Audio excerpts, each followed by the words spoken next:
Okay, so we're doing the book of the mitzvot from the Rambam. So we did the first two mitzvot. Now we're up to mitzvah gimel. Okay, you see that? Mitzvah gimel. Here. Mitzvah gimel. He shetzivanu ba'ahavato yitaleh. He commanded us in the love of Him. May He be blessed. וזה שנחשוב ונתבונן במצוותיו ומאמריו ופעולותיו עד שנשיגהו ונהנה בהשגתו בתכלית ההנאה. So Ram was giving a definition. Ram was very good at definitions. He says, what it means is that we'll contemplate about his mitzvot and his actions. You gotta close this. Okay. Now.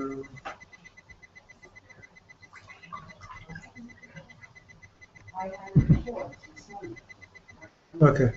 Now. So we're doing this contemplation until we understand him, and we will take pleasure in this perception. We should have a highest level of pleasure. Thank you. Okay? Thank you.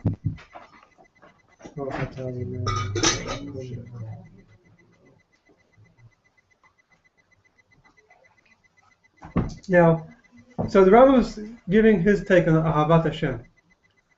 If you notice, this type of description is it seems very intellectual. Okay? The Rambam's way to Ahavat Hashem is contemplating on God's commandments and God's actions until this contemplation becomes very, very pleasurable. And the mitzvahs we have to... Hashem Elokecha. Okay? V'zot hi ha'ava ha'mechuyevet. This is the love which is commanded. L'shon Sifrei. Sifrei is a book from Chazal on the Torah. The Fisha Nemar, since it says V'ahavta et Hashem Elokecha, you will love your God. Ein yodea keita ohevet hamakom. I don't know how you do this. Talmud Lomar come to teach us. V'ayu hadvarim ha'ela will be these words. Asher anochi mitzavcha hayom al levavecha. So the phrase says, look at the next verse. Right, we say V'ahavta Hashem Elokecha. What's the next verse after that? V'ayu hadvarim ha'ela, and these words which I'm teaching you should be on your heart. So that they're interpreting it to mean what these words mean. It means Torah.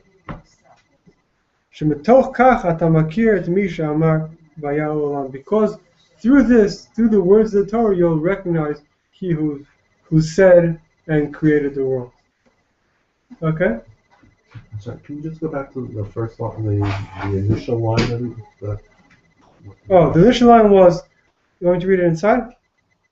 Yeah, just how it started. Okay, I'll read it again. He commanded us about His love.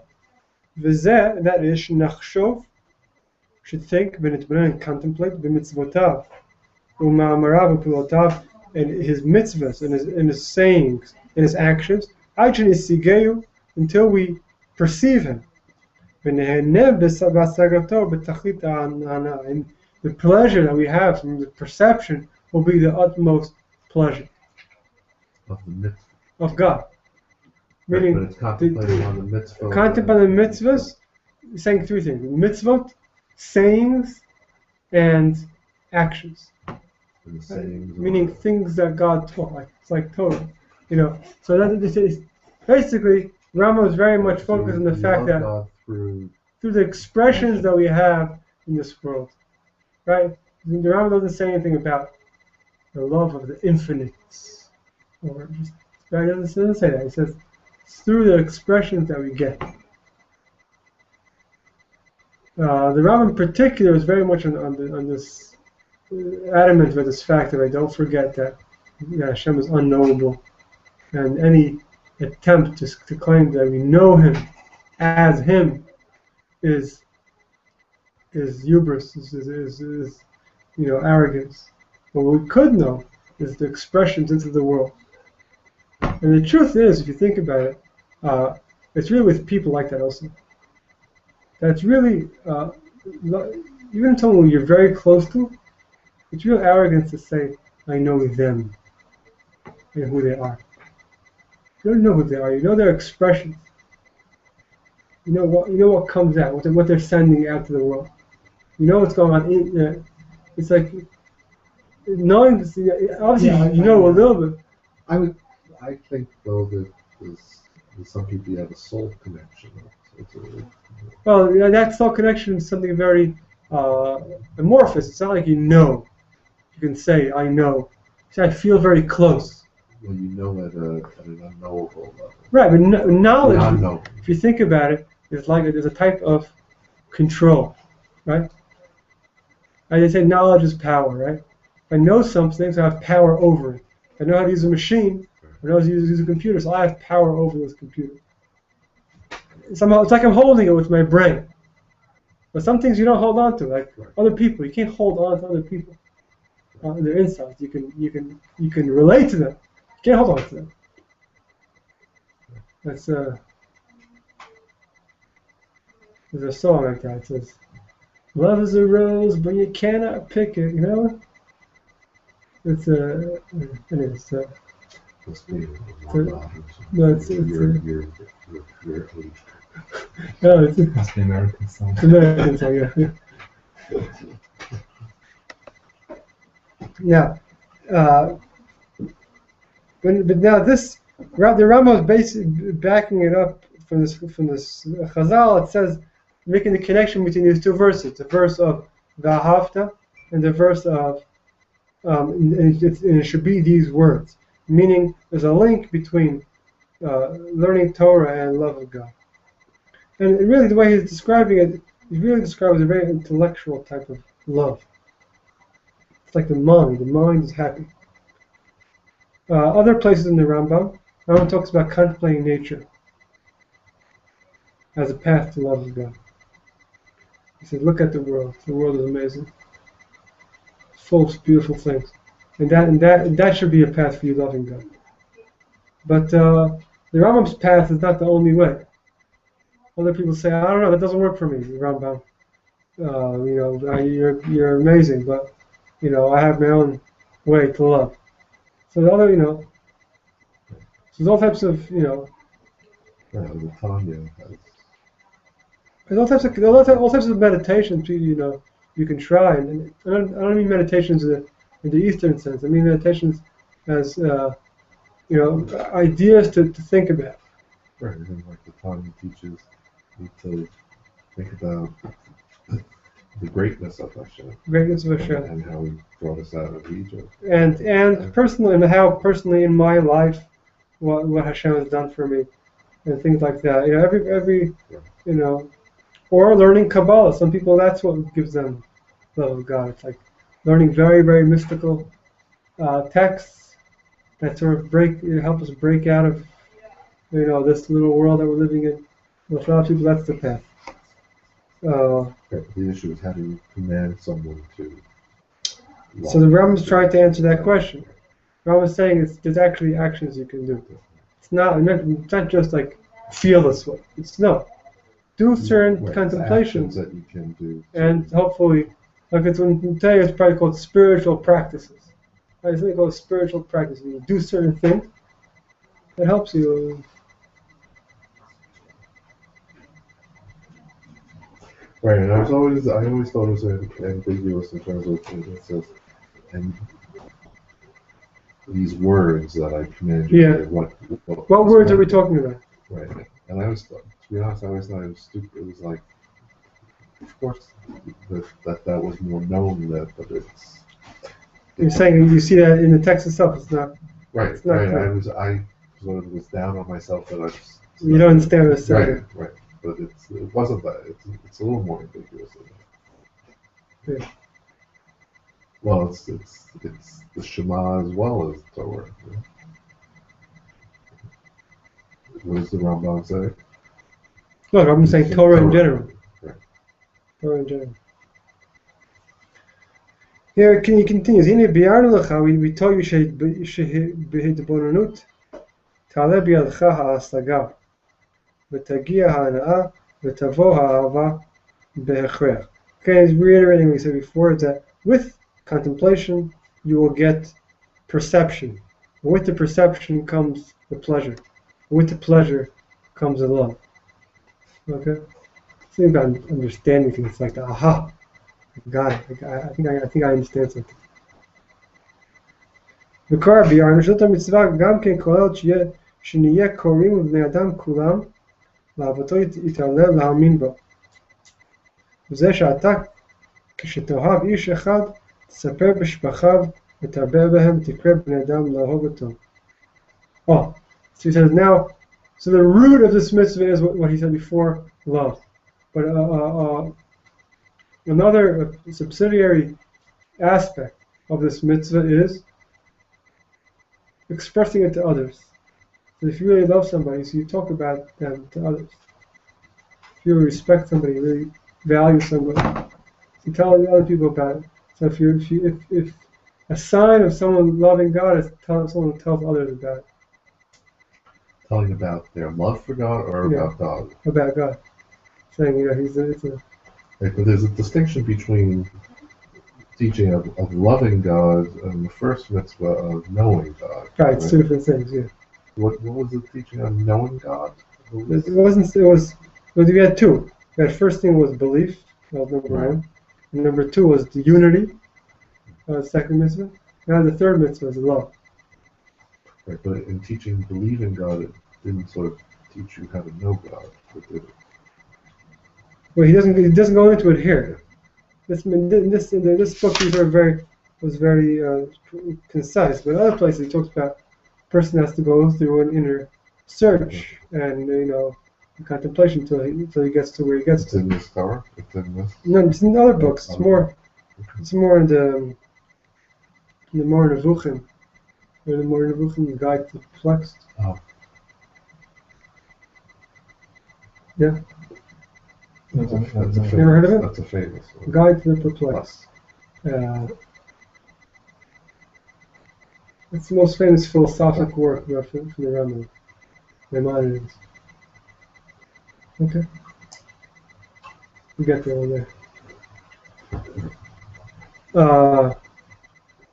Now,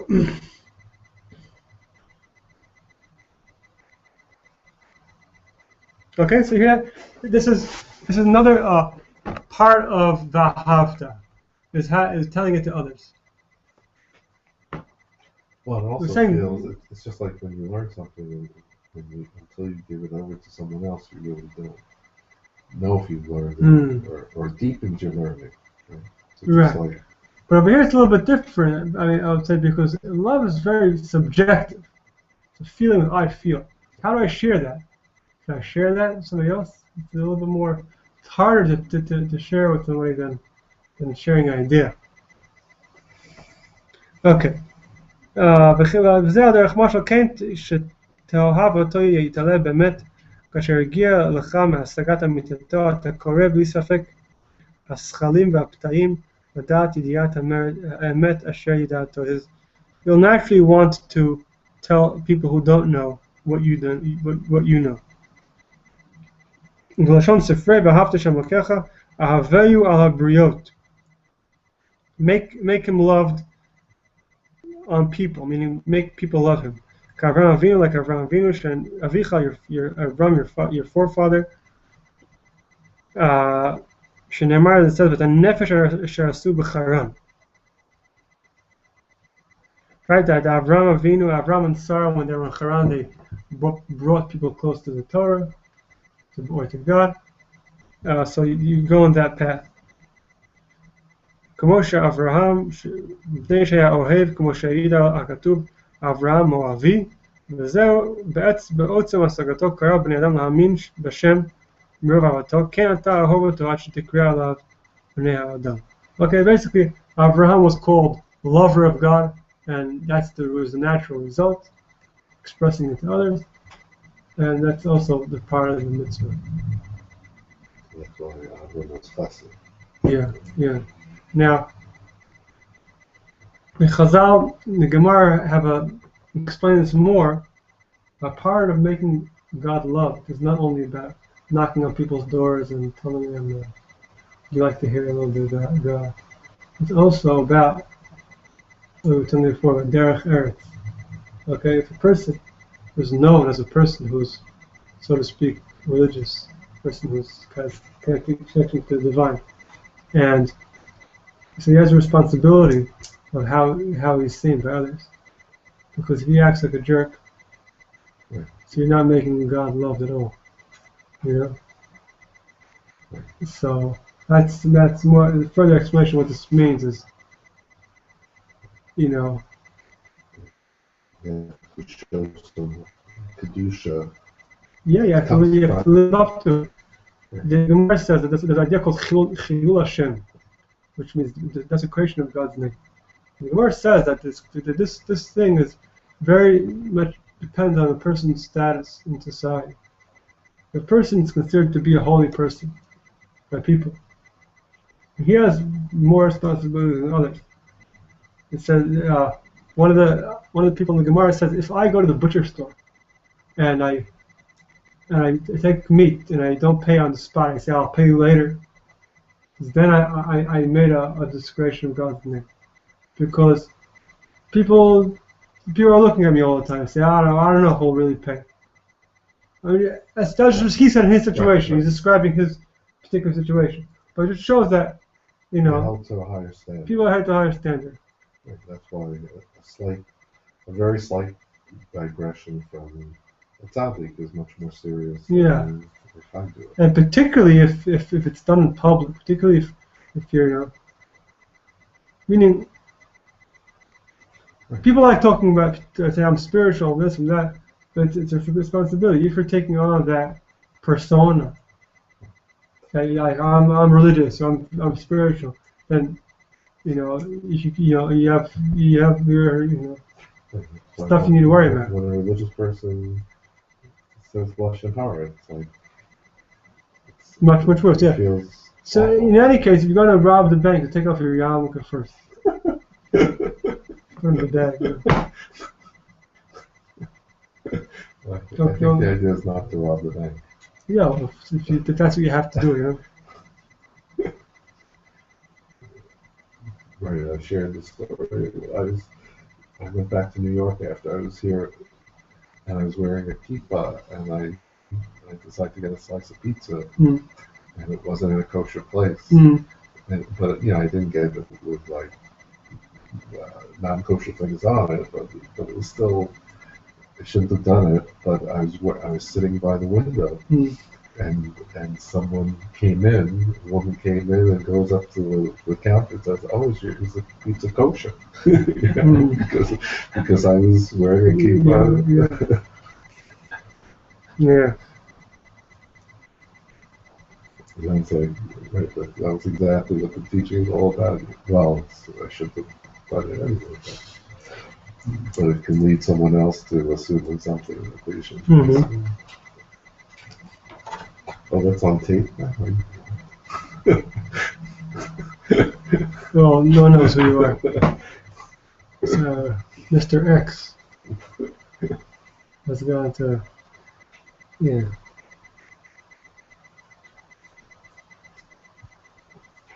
Okay, mitzvah dalet. It's the flip side of the ahava. There's ahava. What's the other side of that? The yirah, right?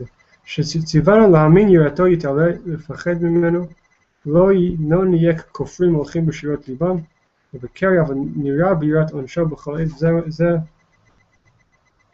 וזה אמר את השם כחתירה.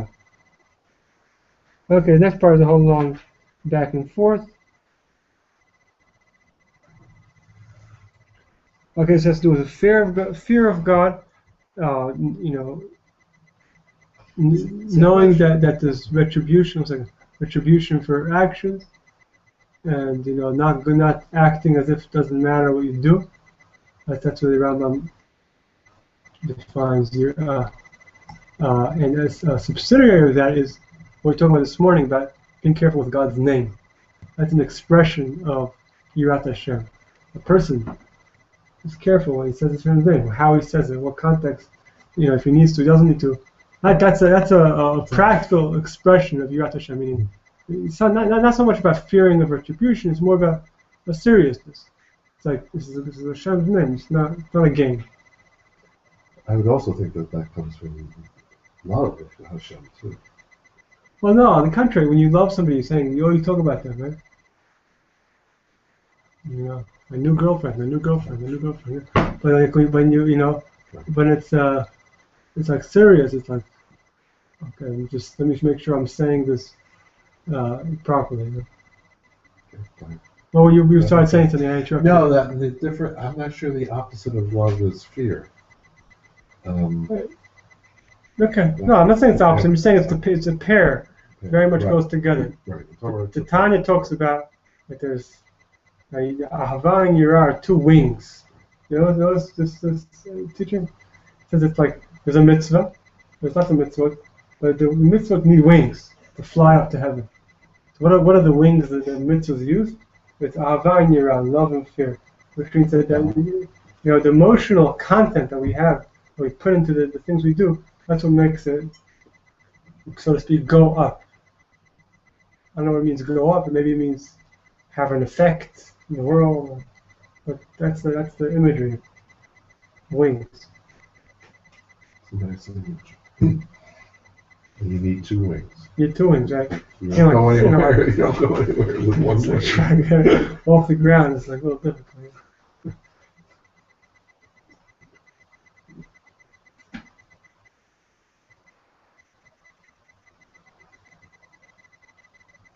So what's the mitzvah in terms of fearing God? What's the actual mitzvah? What's the action? You're saying? No. In Torah, what's the word? The words? It says, Hashem Elokecha Tira. To fear God, Hashem your God. Where is that? It's, I think someplace in Sefer Devarim, but It's not in the Shema, right? no. Well, then you have the consequences. Yeah, right, exactly right. Right, so it's interesting. It could have included we shall fear Hashem in that, but it's not. It talks about more avodah Hashem. That's what we'll see in the next one. Avod, to serve. What does it mean to serve? That's a. We'll see next mitzvah. So I'll skip to the next mitzvah. Mitzvah hey. Mitzvah hey. Hu shetzivanu la'avdo. He commanded us to serve him. וכבר נכפל זה הציווי פעמיים באמרו ועבדתם אשר אלוקיכם ואומר אותו תעבוד. It's actually many times in the Torah uses this language of you should serve him, you should work for him. What does that mean? Avodat Hashem. What does it mean Avodat Hashem? You work for his company, you swipe a card. ואף על פי שזה הציווי הוא גם כן מהציוויים הכוללים כמו שביארנו בשורש ד' הנה יש בו ייחוד אחר שהוא ציווי התפילה. So in the different part of the book you explain the things which are very general rules of Torah, not really considered one of the 613. So you might have thought, says the Rambam, but you wouldn't count this as mitzvah of Avodat Hashem because it's very general. But he says the truth is it has a more particular manifestation. What's the particular manifestation? Tefillah, prayer. Prayer is a very specific way you fulfill this mitzvah of Avodat Hashem. Okay? Right. You would think it would be fulfilling mitzvah. Right. That's really the Rambam's question. Meaning, if it means fulfilling mitzvah, we really shouldn't count it. It shouldn't count it as a mitzvah. But I'm saying is, I think that it's actually specific a specific mitzvah. Right, and as we talked last week, there isn't really a specific mitzvah of prayer. Well, according to the Rambam, this is it. This is it, right? Yeah. Right. Now, v'lashon ha'sifrei la'avdo b'chol avdo zo tefillah. V'chen amro la'avdo zo talmud. So Ray brings down from the Sifrei that there's two explanations of what la'avdo means. Either it means prayer or it means study. So studying also could be a fulfillment of la'avdo. So it's a type of service of God. Just studying with God.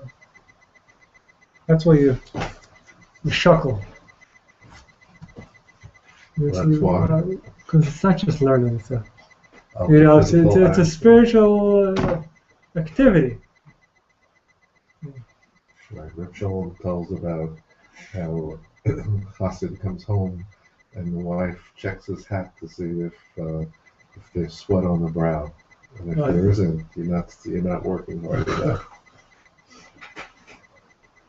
Yeah, but it's not. I'm saying that's what I'm working hard about, like having an intensity. You gotta go see the Mir Yeshiva. You heard of the Mir Yeshiva? Yeah, you were there. You saw them learning, all thousands of people. Yeah, impressive, right? Yeah. Where is it? It's near Meir Sharim. It's like the neighborhood called Beit Yisrael. It's the biggest yeshiva in the world. It has thousands of people. I mean, not thousands of people in the same room, but Maybe the room was so crowded. yeah. Like when they're getting a seat. Getting a seat is a really big deal. It's like know somebody who just left to take over their seat. Wow. It's like you can't really get a seat. Even if you're in the yeshiva? Yeah, I mean there's several, but they medrash. You can't get to see the main ones. You'll get to see the upstairs room, the other one. Crazy. It's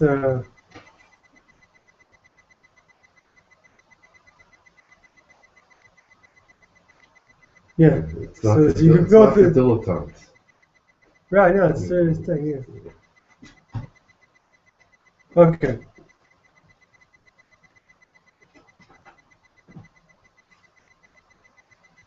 Okay, let's read it again.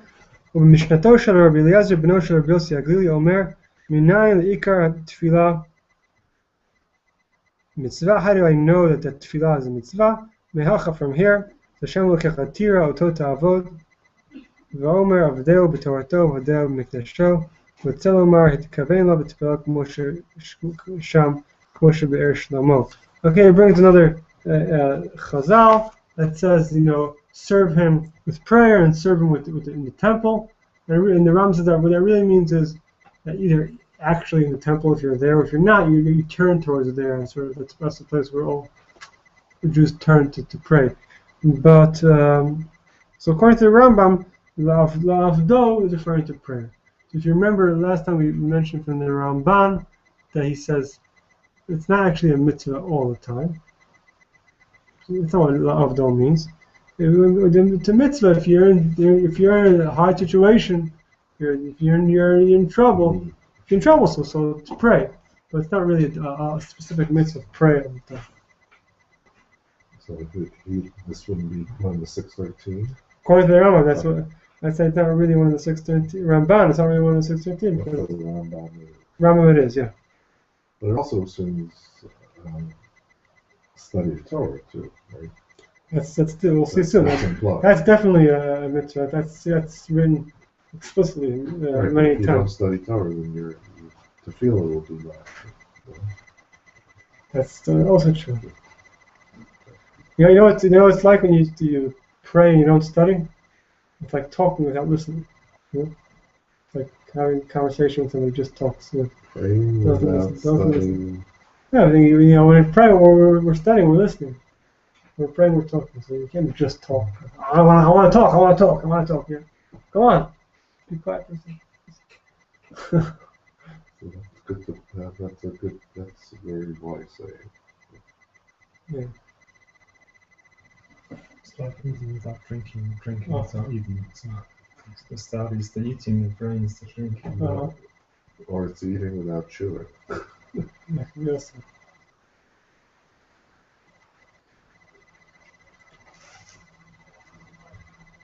You should do at least one thing with rice. Okay, that's a very quick.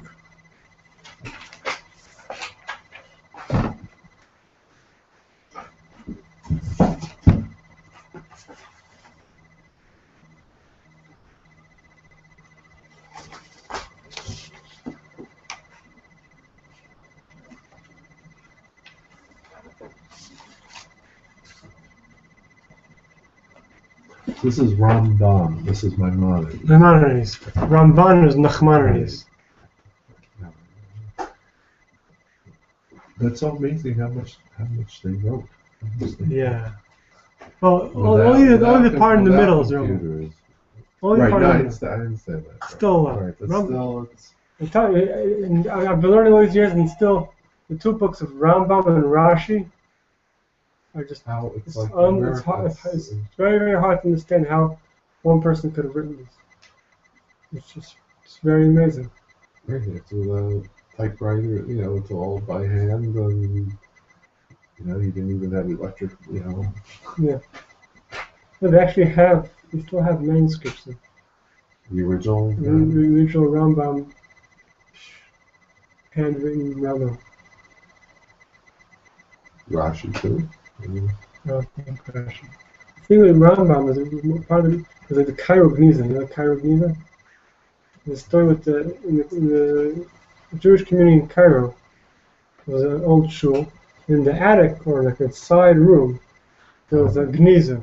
Gniza where people put the old Svarim, because you don't throw the holy books in the garbage, because they put it there, and for hundreds and hundreds and hundreds of years. Right. And because Egypt is very, very arid, right. so the temperature, and it's just like hot temperature, and whatever it is, it maintained all these things. And then, about 100 years ago, they started finding it, and they brought it to universities and started deciphering it. Hundreds of manuscripts, all types of interesting things. It's really cool. You find also personal letters in the Rambam, like life.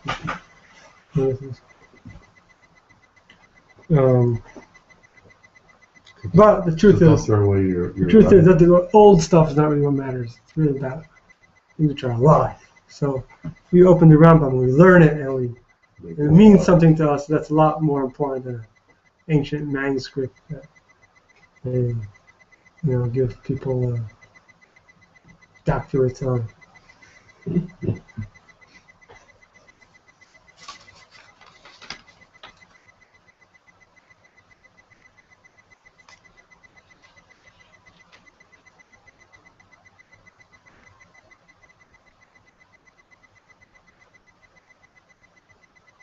Okay, let's just see a little bit of Kook. Maybe it'll mean something to us. Hopefully. I'm sure it will, otherwise we wouldn't be doing it. Well, you never know before you learn something. That's the thing in general with learning, that you learn something, you try to see what it means. Hopefully it has a meaning. Okay, so here's Orot Torah. So let's see on the top of the page. Okay, there's an idea called Torah Lishma. Okay, you heard this idea? Torah Lishma. Torah Lishma. For its own sake. You heard that? Yes. It's a very big idea. That's the holiest thing. Yeah. Right. You mean learning Torah is learning, but the highest level is Torah Lishma. Torah for its own sake. The Mishnah in Pirkei Avot says the person. No, like l'shem. L'shem this. For the sake of. So the sake of her, for her sake. Torah is a feminine. Lishma, for her sake. Some people study Torah Lishma for her sake to get a good girl. A different type of Lishma. This is Lishma for the Torah.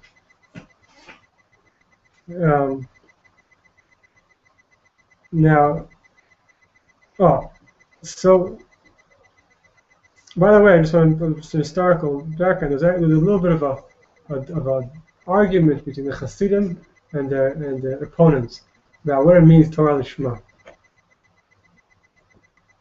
The Hasidim said Torah Lishma means when I'm learning Torah, it doesn't matter what the topic is. Every once in a while, I gotta quiet myself down and remember, who is the master of the world and what's in the just like always be with God in the learning. And the other people said, no, you can't do that. You're in the middle of learning. You're in the middle of concentrating. You can't start being more like holy roller in the middle of learning. So you just be for the sake of learning. No, they're saying that more literally. Meaning learning for the sake of learning means be in the words. You know that it's Hashem's Torah, but it doesn't mean to be like all like spiritual.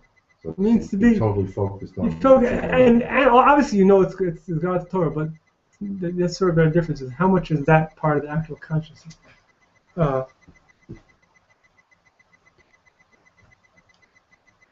think the Rambam, I'm not sure if he exactly is talking like this, but he talks about this thing about with kids. Kids in school, right? So you want the kids to study. So you give them all types of incentives. You give them, candy and prizes and all types of things. You want them to study. And then that goes on for a couple of years. And then the Rambam says, often happens is that the kids grow up a little bit and actually start appreciating the things they're studying. And then they don't need the candies anymore. It's like if you give tzedakah, the kavanah is not as important. It's not that important in the beginning because eventually you'll do it for the right purpose. Right. So that's what Rambam says. But there's something about a person is so connected to the truth behind the Torah, the truth behind the mitzvah they're doing, that itself is his purpose. I mean, Kook gives us an example. So he said, let's say, I'm a geologist, okay, or wherever is it's called people who study earthquakes, and I figure out that in Indonesia there's going to be an earthquake on June 20th. And I called to the president of Indonesia and said, Mr. Hopa, please, evacuate the northwest side of Indonesia in June 20th. And he does that, and the earthquake comes, and everyone's safe. There was, a million people would have died because of it. So then the president of Indonesia invites me to come in a private jet, and we have a whole ceremony to give you a prize for your actions. So he says, think about the situation. Now, do I really need that prize? I mean, I'm sure I'm happy to get it, but I don't need that. I really don't need that. I see, an opportunity to save so many people's lives. That's amazing. That's the prize in itself. Meaning, so I think that's like a scenario everyone can relate to. That's something called lishma. Something called this is for its own sake is worth it. But that's more like what the Rambam's. That's the Rambam's definition of what lishma means. Okay, let's see over here. We'll Kook out what he says about that. Kishlomdim Torah lishma, when you learn Torah lishma, mamshichin meharatzon, is a tachlit hanisgava shel Torah, shehi mitpashetet b'kol inyan prati.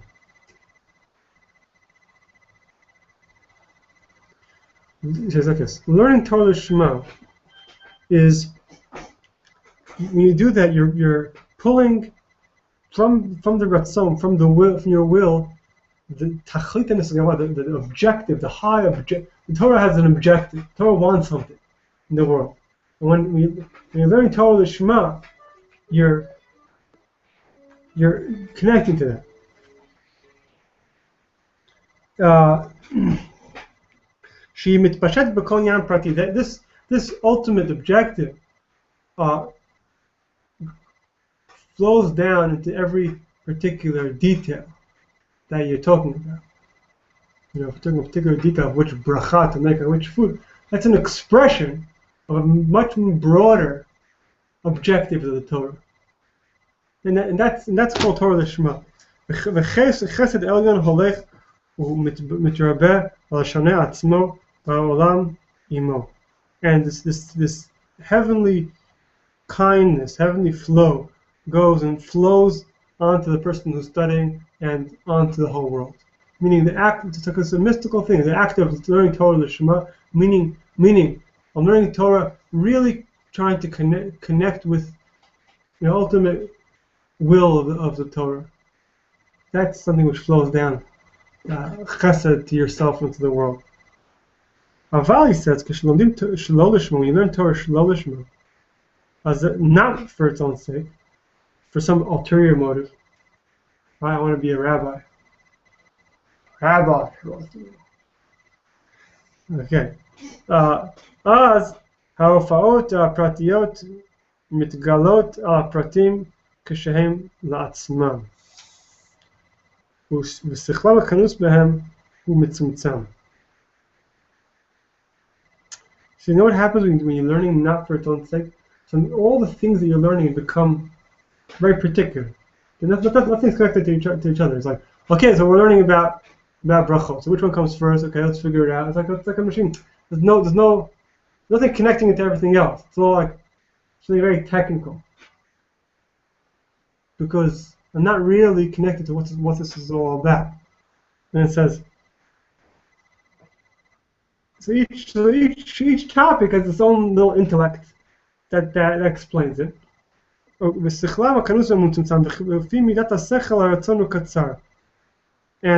he says, since the intellect is very small, what do you mean the intellect is small? You can have a big intellect, which is what's really the idea over here, or you can have a small intellect, which is just a very particular local explanation. Small-minded, big mind. Exactly, small-minded, big-minded with relation to Torah. And as I said, the natural thing when people start dealing with small-minded stuff all the time, they become that way. They become impatient, angry. And then that's better you wouldn't unite into the world, having come into the world. Meaning, he's describing this thing of like too much being involved in details without having any flow makes a person not such a nice person, you know. Makes a person very uptight, very tight, you know. So that's sort of you're saying that's sort of the difference between the Shema and Shelo Lishma. So if you're looking to see who's like really learning Torah the way it should, so this is one of the ways of testing it out. Is angry, impatient person, and probably he's getting stuck on little topics, a bunch of little topics. Like but if not seeing the feel a forest flow. through, it's not seeing the forest through the trees. Yeah, but in this context, is saying we have to do your motives. If I have an ulterior motive in my study, I'm likely not to see the forest, right? So okay. Right, and it's to me, it's like part of the Shema. It's like it's all one. All the Torah is one. But Yeah. if you don't see that, Yeah. and particularly because, and I think part of it is because there's so many different teachings, and they're not, the majority opinion, the minority opinion. Yeah. So you can start picking out things, and you espouse that philosophy. But if you see it as part of it, and it can be dangerous in a way, because you just pick and choose what you believe in, and it's important to see it as part of the bigger picture. So I understand that I can't articulate it. Right. But it's like in government, Yeah. there's a lot of things that they call them silos. You're studying in silos, and if you don't put it together, Meaning people are very specialized in a certain area. specialized, right? And it's the danger of just being specialized in something, because then you don't see the connection with something else, and you're missing Yeah. the big picture. Yeah, it used to be the ideal of the Renaissance man, right? Who knows everything. Now it becomes harder and harder and harder to do that, because each each is becoming much more special. Yeah, each top, a historian can be studying just a period of 2 years in one particular country, for his whole life, So, what breadth does he have, Right, but I think knowing what isn't there a teaching that everyone, you only do things for a reason. No one is pure. No one has pure common intention or something to that extent. There's always a reason why no one does anything totally altruistically. Mm-hmm. So the question is. So how do you get to this thing called place of the Shema? Right.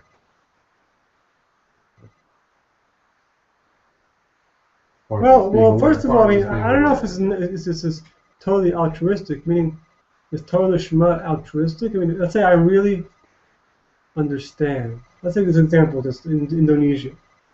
Like, to save 1 million people is very exciting. Makes you feel very good. So if I choose to do that, am I being altruistic? I am, but I really enjoy it. Well, it's not ego, right? I don't know. It's not. I don't think it's exclusive. You can be very connected to a very good thing and still enjoy it. I don't think that's a bad thing. You enjoy being good. Enjoy being. As long as you don't stuck in this focus of saving this life, as Joachim wanted. I think that the biggest message is that you don't start, that you really get free of you. So then you open. Then you stop focusing on anything, on saving this life, we just listen and to try to figure out what is Torah telling you, what does it says. You stop talking, stop listening, and then you hear what. And that's important, because even in this case of saving this life, so we got the idea, there could be this earthquake, I should start an earthquake because I want to save this life, and then you become so focused on earthquake and saving life, and maybe you totally pass the message that there's a flood is coming. Right, it's the tidal wave, not an earthquake. You missed it. Right.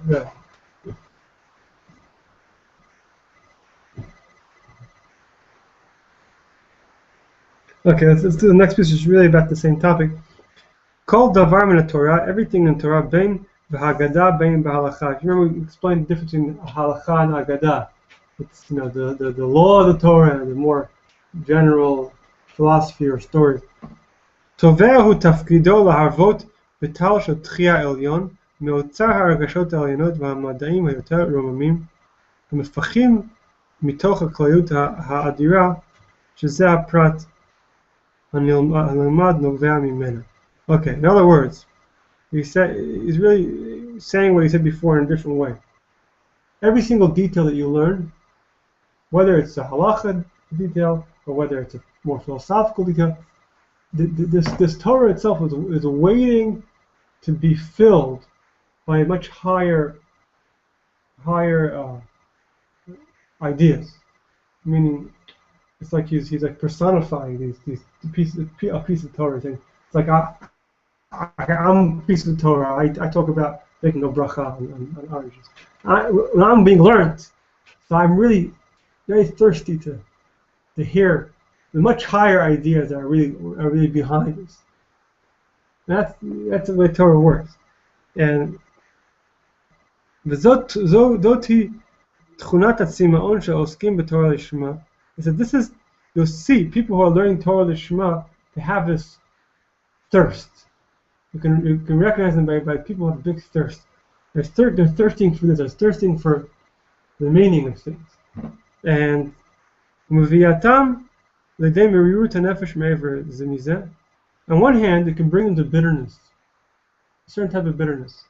When you're learning and it's bitter, because you're not really getting the higher sense of what this is.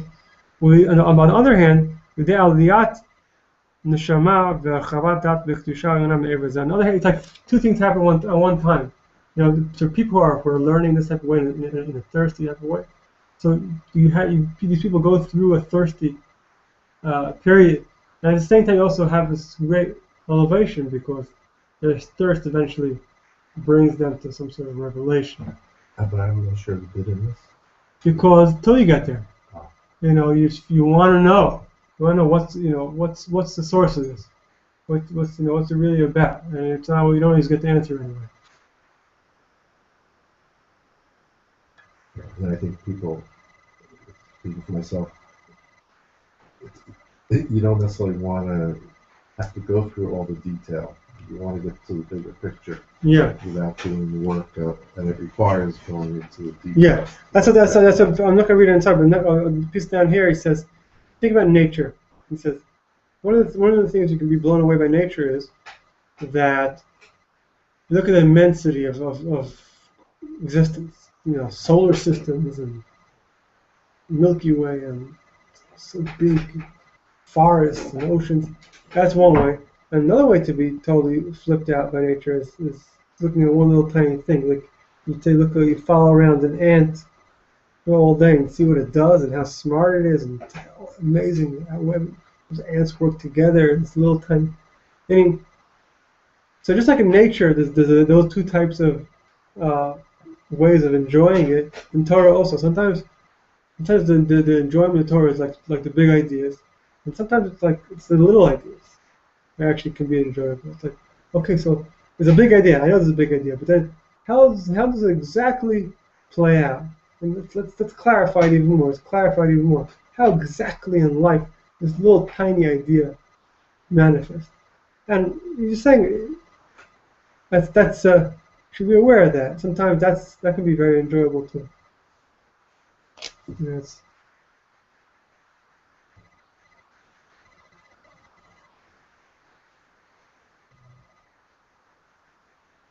All right. I think we'll stop over here. If you guys want to. There's a Nigun to Nigun.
Thank you.